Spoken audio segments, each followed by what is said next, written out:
Hello everyone. इस part की शुरुआत के साथ हमें दिखाया जाता है कि दोहा हांजुन के घर पहुंचता है और हांजुन की फोटोज चारों ओर देखता है। तभी मिन्हू यहाँ आ जाता है और उसे पूछता है कि क्या तुम कोई प्रॉब्लम में हो। तो दोहा उससे बात करने ही वाला होता है पर उसकी वॉइस चेंज हो जाती है और उसकी स्कैरी भारी आवाज बदल कर हांजुन की आवाज में हो जाती है। और ये सुनकर वो खुद ही शॉक्ड हो जाता है कि वो किस तरीके से बोल रहा है और सोचने लगता है कि आखिर ये हांजुन किस टाइप का पर्सन था, इसमें कोई मर्द वाली बात है कि नहीं। और फिर वो यहाँ पे स्कैरी आवाज में मिन्हू से पूछता है कि आखिर तुम मेरे लिए क्या कर सकते हो। और मिन्हू यहाँ पे उसे उस हिस्टोरिकल ड्रामे की स्क्रिप्ट दे देता है जो कि हांजुन उसकी गर्लफ्रेंड के साथ करना चाहता था, पर दोहा की ये कोई काम की नहीं थी। फिर नेक्स्ट सीन में हमें दिखाया जाता है कि मिन्हू डॉक्टर से बात करता है और उन्हें बताता है कि हांजुन की आवाज और बिहेवियर काफी ज्यादा चेंज हो चुका है, जिसमें डॉक्टर उसे बताते हैं कि एक्सीडेंट के बाद वो सीरियस ट्रॉमा में है।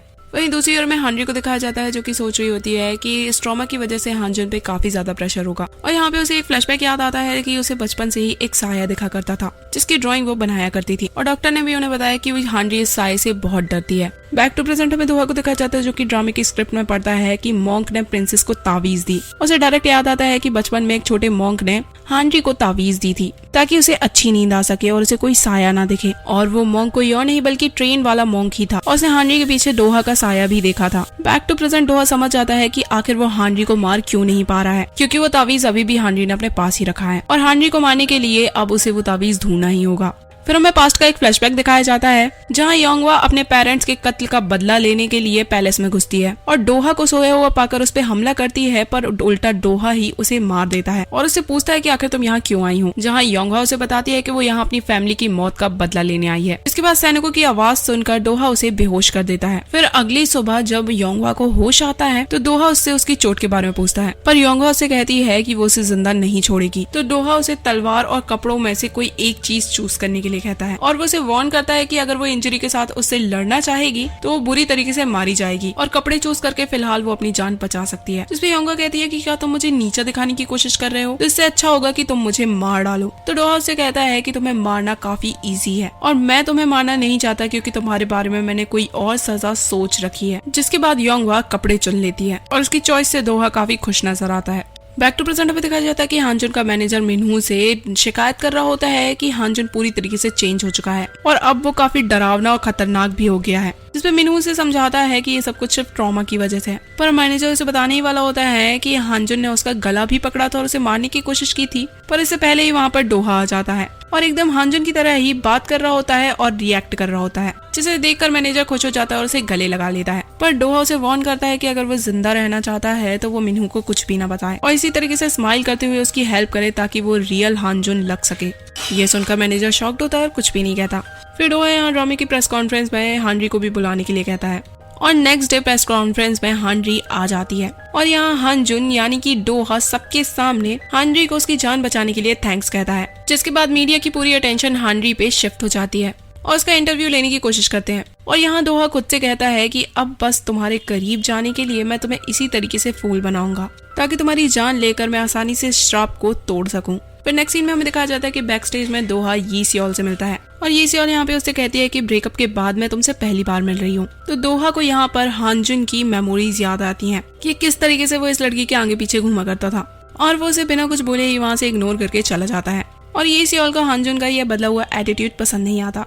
वही दूसरी ओर हमें हांरी को दिखाया जाता है जो कि रिपोर्टर से बचने के लिए एक रूम में घुस जाती है, पर वहाँ हांजुन को अपने सामने देखकर वो जोर से डर जाती है और उसे डांटने लगती है कि तुम और मैं बिल्कुल अलग हैं, मुझे इस तरीके से मीडिया अटेंशन नहीं चाहिए, इसलिए मेरे बारे में तुम्हें किसी को भी बताने की जरूरत नहीं है। क्योंकि एक्सीडेंट वाले दिन लकीली वो वहाँ थी और उसने उसकी जान बचा ली, पर उसे इस अपॉर्चुनिटी को अच्छी तरीके से यूटिलाइज करना चाहिए और अपनी जिंदगी अच्छे से जीनी चाहिए। पर दोहा तो कुछ और ही मतलब निकाल रहा होता है और कहता है कि वो ये अपॉर्चुनिटी इतनी इजीली नहीं जाने देगा और दोहा उसके क्लोज आकर कहता है कि मैं चाहता हूँ कि तुम मेरे करीब ही रहो और हर दम साथ रहो। जिसपे हांजी सोचती है कि सचमुच में इसका दिमाग खराब हो गया और ये ट्रॉमा में है। वहीं दूसरी हमें ते को दिखाया जाता है जो कि ड्रामे की अनाउंसमेंट सुन के और अपनी जगह हांजुन को देखकर काफी गुस्से में होता है। वहीं यहाँ हांजुन का बदला हुआ एटीट्यूड देखकर यी सियोल भी काफी गुस्से में होती है और उसे लग रहा होता है कि उसके सामने हाथ पकड़ने के लिए गिड़गिड़ाने वाला हांजुन अब ऐसे एटीट्यूड दिखा के जा रहा है, यहाँ पे कुछ तो गड़बड़ है। वहीं यहाँ हांरी हांजुन और यी सियोल के बीच के अफेयर के बारे में पढ़ रही होती है और फिर इरिटेट होकर सोच रही होती है कि आखिर वो ये पता ही क्यों करना चाहती है कि हांजुन की कोई गर्लफ्रेंड है या नहीं। वहीं हमें दोहा को दिखाया जाता है जो कि हांरी के बैग के साथ होता है और उसमें तावीज ढूंढने की कोशिश कर रहा होता है, पर उसे कुछ भी नहीं मिलता। जिसके बाद वो अपने मैनेजर से एक टेम्पल ढूंढने के लिए कहता है जिसमें हानरी की एज का ही एक मॉन्क रहता होगा और एक बहुत ही बूढ़ा शोमैन भी होगा। ये सुनकर मैनेजर का दिमाग खराब हो जाता है और वो उसे कहता है कि आखिर तुम हमेशा हानरी के बारे में ही बात क्यों करते रहते हो, तुम उस लड़की के चक्कर में अपनी लाइफ क्यों बर्बाद कर रहे हो। जिस पे डोहा कहता है कि जो लाइफ मेरी है ही नहीं, भला उसकी चिंता मैं क्यों करूं। जिस पर मैनेजर से पूछता है कि आखिर तुम क्या कहना चाहते हो, क्या ये तुम्हारी लाइफ नहीं है। तो डोहा अचानक से उसके करीब आकर उसे बताता है कि मैं एक श्रापित आत्मा हूँ, पर मैं इधर उधर नहीं भटक सकता क्योंकि मैं एक ही इंसान से बंधा हुआ हूँ।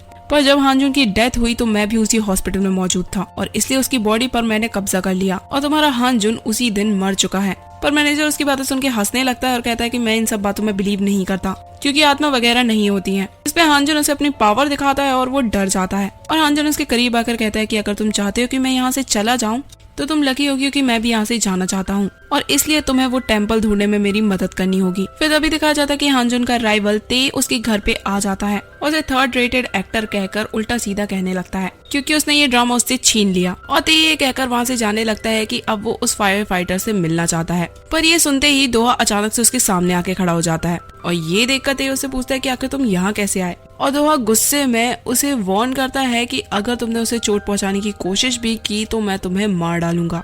नेक्स्ट डे हमें दिखाया जाता है कि मिन्हू को हानजुन पे हमले की बात पता चलती है और वो यहाँ पे पर्सनल बॉडीगार्ड उसके लिए हायर करने लगता है और मैनेजर ये सोच के मन ही मन खुश हो रहा होता है कि अब इस भटकती आत्मा से बचाने के लिए उसके पास एक हट्टा कट्टा इंसान तो है।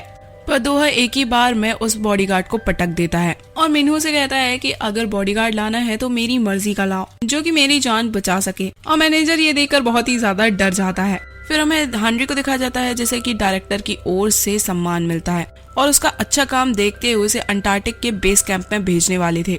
इसी चीज की खुशी में हानरी अपनी फ्रेंड्स के साथ पार्टी करती है क्योंकि वहाँ जाना उसका हमेशा से सपना रहा था। यहाँ पे उसके फ्रेंड्स हानजुन को थैंक्स कहने के लिए कहते हैं क्योंकि आखिर उसको बचाने के बाद ही वो इतनी फेमस हो गई है। जिसके बाद हानरी को ज्यादा ही ड्रिंक कर लेती है और बाहर जाकर हानजुन के पोस्टर से बातें करने लगती है। पर तभी अचानक से वहाँ पे दोहा आ जाता है और हानरी उसे अपने सामने देखकर काफी शॉक्ड रह जाती है। यहाँ दोहा डायरेक्टली हानरी से पूछता है कि क्या वो उसकी बॉडीगार्ड बनना चाहेगी क्योंकि हमारे साथ रहने के लिए ये सबसे अच्छा ऑप्शन रहेगा। जिसपे हानरी उससे कहती है कि तुम्हें मुझसे दूर रहना चाहिए और उसे बताती है कि वो जल्द ही दूसरी जगह काम के लिए जाने वाली है। जिसपे डोहा कहता है कि तुम कहीं नहीं जा सकती हो। तो हानरी उससे कहती है कि क्या तुम इस बात पे शर्त लगाना चाहते हो कि मैं वहाँ पे जाऊंगी या नहीं, और अगर मैं यहाँ से चली गई तो तुम मुझे अपनी शक्ल नहीं दिखाओगे। जिसपे डोहा कहता है कि अगर मैं जीता तो तुम्हें मेरे साथ रहना पड़ेगा। और यहाँ पे डोहा को एक पास्ट का सीन याद आता है कि बिल्कुल इसी तरीके से योंगहा ने भी उससे शर्त लगाई थी कि अगर वो ये पाथ बिना मुड़े क्रॉस कर लेगा तो वो यहाँ से हमेशा के लिए चली जाएगी। पर अगर उसने उसे मुड़कर देख लिया तो वो समझ जाएगी कि वो नहीं चाहता है कि वो यहाँ से जाए।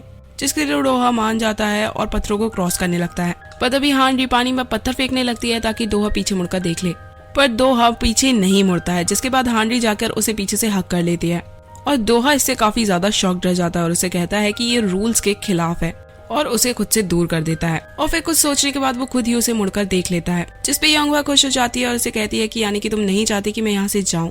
और यहाँ से कहती है कि किसी ने सही ही कहा है कि आदमी को अपने दिल की फीलिंग्स नहीं पता होती हैं। जिसपे डोहा से कहता है कि मैं अच्छी तरीके से जानता हूँ कि आखिर मैं क्या फील करता हूँ। और ये कहने के बाद वो उसे किस कर लेता है और इस तरीके से योंगहा और डोहा की लव स्टोरी चालू हुई थी। बैक टू प्रेजेंट हमें दोहा को दिखाया जाता है जो कि अपने घर में सेम पाथ पे चल रहा होता है और कहता है कि रूल्स के अगेंस्ट जाना मैंने तुमसे ही सीखा है।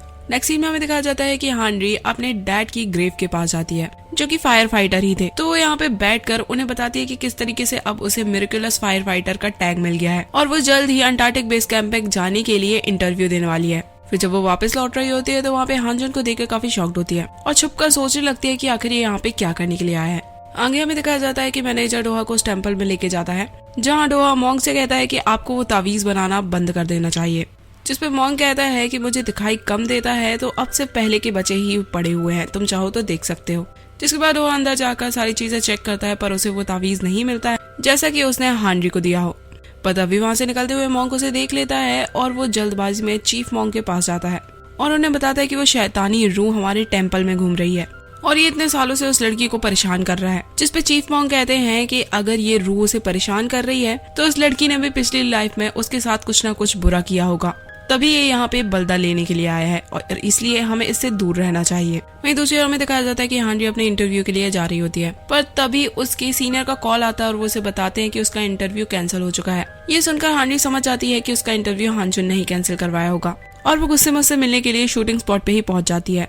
वहीं दूसरी ओर हांजुन के पास ते का मैसेज आता है कि अगर तुम हांजी को जिंदा देखना चाहते हो तो मुझसे बाहर आकर मिलो। जिसके बाद दोहा कार के पास चला जाता है और हांजी भी उसे वहां जाते हुए देख लेती है। वहीं दूसरी ओर मिनहू को इंस्पेक्टर से पता चलता है कि हांजुन का जो एक्सीडेंट हुआ था वो एक्सीडेंट नहीं बल्कि किसी ने उसे मारने की प्लानिंग की थी। ये सुनकर मिनहू शॉक रह जाता है कि आखिर उसके भाई को मारने की कौन कोशिश करेगा। यहाँ हांजी हांजुन का पीछा करते हुए कार तक पहुंचती है और जैसे ही वो कार ओपन करके देखती है तो हांजुन यहाँ पे बेहोश पड़ा होता है और वो देखती है कि कार में एक ड्रग इंजेक्शन डला हुआ है। पर तभी अचानक से उस पर भी हमला होता है और उन्हें कोई किडनैप करके वहां से ले जाता है। और जैसे ही मैनेजर को ये पता चलता है कि दोनों ही साइड से गायब हैं, तो वो इसकी इन्फॉर्मेशन मिनहू को दे देता है और मिनहू पुलिस के साथ सीधे जुनहू के राइवल ते के पास पहुंच जाता है और ते को धमकाते हुए उससे पूछता है कि आखिर हांजुन कहाँ है। जिसपे ते कहता है कि मुझे नहीं पता और मैंने कुछ भी नहीं किया। और यहाँ में दिखाया जाता है कि हांजी को होश आ जाता है और वो अपने आप को अनजान जगह में पाती है जहाँ जुनहू भी अभी तक बेहोश होता है। यहाँ पे वो इन किडनैपर्स को भी देखती है जिन्होंने उनका किडनैप किया था और इसी के साथ ये पार्ट यहीं पे एंड होता है। See you guys in the next part.